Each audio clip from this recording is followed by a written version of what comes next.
ከሆነሳ አላህ እስከዚህ የቆረጠውን ፀጉር አንተ እስከዚህ ለመቁረጥ 200 ብር ትላለህ። ይሄን ፀጉር አንተ ልቆረጥና ፏፏ ያርገኝ እስቲ እዚህ ማለት እዚህ ጋር እየቆረጠ ያለው የሆነ ነው ሸምሰጂ። ኧረ እኔ በህፃን ልጅ አልቆረጥም።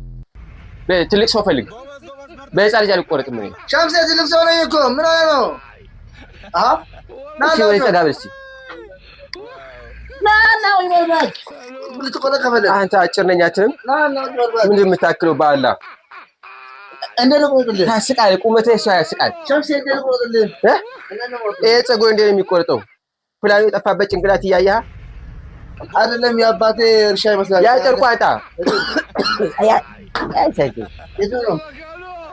እሱን ጨርቅ ሰርብኝ እንዲህ እኔ ሲጀመር ማለት ነው አባትህ ትቶክ ነው ጠብቅልኝ ብሎ ነው እንጂ ወጣው። እኔ አንተ የምትቆርጥ ሰው አትመስለኝም። እኔ ስንት ነው የምትቆርጠኝ ፀጉርሽ? 200 ብር ግማሽ እኮ ነው ከሆነሳ አላህ እስከዚህ የቆረጠውን ፀጉር አንተ እስከዚህ ለመቁረጥ 200 አረ ሸምሰዲን ትሽ ሸምሰዲ አትበጅበል። እሱ ራሱ ቀንሼልህ ነው ባክ ኢዛ አዚ ቀንሼላት ግማሽ ነው በ80 ብር ቁረጥ። አልቆርጥም። ሰርግ ደርሶብኛል። አብዱ ባሲት አልቆርጥም። ቁረጥ ትቆርጣለህ። እውነቴን ነው የምልህ። ቁረጥ። አልቆርጥም። ቁረጥ። አልቆርጥም። አትቁረጣ ጀዝባ አላ በዛው ጀዝባ ይሰረሰው